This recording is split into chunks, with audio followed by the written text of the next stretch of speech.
ಪೇದೆಯ ಮೇಲೆ ಕಲ್ಲೆಸೆತ ಆಗಿದೆ. ಮಹಿಳಾ ಪೇದೆಯ ಮೇಲೆ ಕಲ್ಲು ತೂರಿದ್ದಾರೆ ಕಿಡಿಗೇಡಿಗಳು. ಕಲ್ಲು ತೂರಾಟದ ವೇಳೆ ಗಾಯಗೊಂಡಿದ್ದಾರೆ ಓರ್ವ ಪೇದೆ. ಕಡಬಗೆರೆ ಬಳಿ ನಿನ್ನೆ ಸಂಜೆ ನಡೆದಿದ್ದಂತಹ ಕಲ್ಲು ತೂರಾಟ.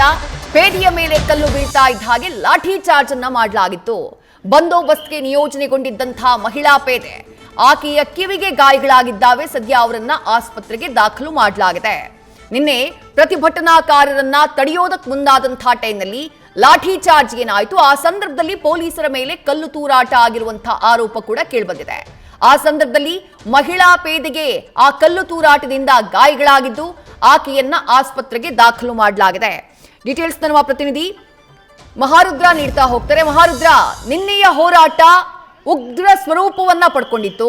ಪೊಲೀಸ್ ವಾಹನವನ್ನ ಕೂಡ ಜಖಂಗೊಳಿಸುವತ್ತ ಪ್ರತಿಭಟನಾಕಾರರು ಮುಂದಾಗಿದ್ರು. ಅದೇ ಸಂದರ್ಭದಲ್ಲಾದಂತಹ ಕಲ್ಲು ತೂರಾಟ ಓರ್ವ ಮಹಿಳಾ ಪೇದೆ ಗಾಯಗೊಳ್ಳುವುದಕ್ಕೆ ಕೂಡ ಕಾರಣ ಆಯಿತು. ಸದ್ಯ ಆಕೆಯ ಕಂಡೀಷನ್ ಏನಿದೆ, ಆ ಬಗ್ಗೆ ಏನ್ ಡೀಟೇಲ್ಸ್ ಸಿಗ್ತಾ ಇದೆ ಮಹಾರುದ್ರ? ಹೌದು ವಿದ್ಯೆ, ಏನಂದ್ರೆ ನಿನ್ನೆ ಪ್ರತಿಭಟನೆ ಶವವನ್ನ ಇಟ್ಕೊಂಡು ಪ್ರತಿಭಟನೆಯನ್ನ ಮಾಡ್ತಾ ಇದ್ರು. ಆದ್ರೆ ಆ ಪ್ರತಿಭಟನೆ ಸಂದರ್ಭದಲ್ಲಿ ಒಂದು 6 ಗಂಟೆ ಸತತವಾಗಿ ಪ್ರತಿಭಟನೆ ಮಾಡಿದ್ರು. ಮತ್ತೆ ರಾಜ್ಯ ಹೆದ್ದಾರಿಯನ್ನು ಕೂಡ ಬಂದ್ ಮಾಡಿದ್ರು. ಇದರಿಂದ ಸಾರ್ವಜನಿಕರು ಆಕ್ರೋಶದ ಕಟ್ಟೆ ಒಡೆದೋಗಿತ್ತು. ಯಾಕಂದ್ರೆ ಜಿಲ್ಲಾಡಳಿತ ಮತ್ತು ಪೊಲೀಸ್ ಇಲಾಖೆ ಮತ್ತು ಅಲ್ಲಿನ ಸ್ಥಳೀಯ ಶಾಸಕರು ಯಾರು ಕೂಡ ಅದಕ್ಕೆ ಸ್ಪಂದನೆಯನ್ನ ನೀಡಿಲ್ಲ ಮತ್ತು ಶಾಶ್ವತ ಪರಿಹಾರವನ್ನ ಕೊಡುವಲ್ಲಿ ಮೀನಾಮೇಷ ಎಣಿಸಿದ್ದೇ ಈ ಎಲ್ಲ ಘಟನೆಗೆ ಒಂದು ಕಾರಣ ಅಂತಲೇ ಹೇಳ್ಬೋದು.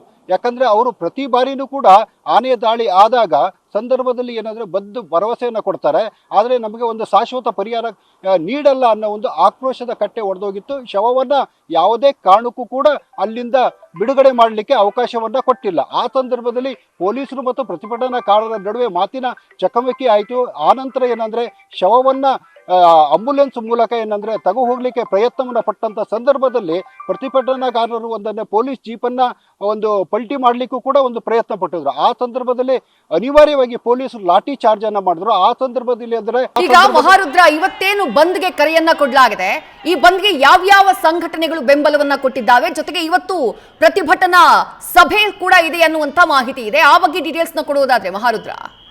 ಹೌದು ವಿದ್ಯಾ, ಇವತ್ತು ಪ್ರತಿಭಟನೆ ಬೆಳಗ್ಗೆ 8 ಗಂಟೆಯಿಂದ ಚಿಕ್ಕಮಗಳೂರು ವಿಧಾನಸಭಾ ಶೃಂಗೇರಿ ವಿಧಾನಸಭಾ ಕ್ಷೇತ್ರದ 3 ತಾಲೂಕುಗಳು ಇವತ್ತು ಬಂದ್ಗೆ ಒಂದು ಕರೆಯನ್ನು ನೀಡಿರುವಂಥದ್ದು. ಅದರಲ್ಲಿ ಕೊಪ್ಪ, ಶೃಂಗೇರಿ ಮತ್ತು ಎನ್.ಆರ್. ಪುರ ಹಾಗೂ ಬಾಳೆಹೊನ್ನೂರು ಮತ್ತು ಚಿಕ್ಕಮಗಳೂರು ತಾಲೂಕಿನ ಕಾಂಡೆ ಹೋಬಳಿ ಈ ಎಲ್ಲ ಕೂಡ ಸ್ವಯಂ ಪ್ರೇರಿತವಾಗಿ ಬಂದನ್ನು ಮಾಡಿದ್ದಾರೆ.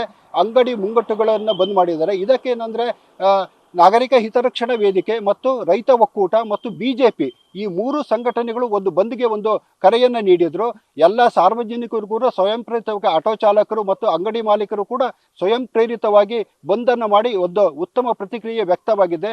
ಯಾಕೆ ಅಂದರೆ ಮಲೆನಾಡಿಗರ ಬದುಕಿನ ಪ್ರಶ್ನೆ ಪ್ರತಿ ಬಾರಿನೂ ಕೂಡ ಸಾವಾಗ್ತದೆ. ಆದರೆ ಯಾವ ರಾಜಕೀಯ ವ್ಯಕ್ತಿಗಳು ಕೂಡ ನಮಗೆ ಒಂದು ಶಾಶ್ವತ ಪರಿಹಾರವನ್ನು ನೀಡಲ್ಲ ಅಂತ ಹೇಳಿ ಇಲ್ಲಿನ ಸ್ಥಳೀಯರೇ ಒಂದು ಸ್ವಯಂ ಪ್ರೇರಿತವಾಗಿ ಒಂದು ಬಂದನ್ನು ಮಾಡಿರೋದ್ರಿಂದ ಒಂದು ಉತ್ತಮ ಪ್ರತಿಕ್ರಿಯೆ ವ್ಯಕ್ತವಾಗಿದೆ ಅಂತಲೇ ಹೇಳ್ಬೋದು ವಿದ್ಯಾ.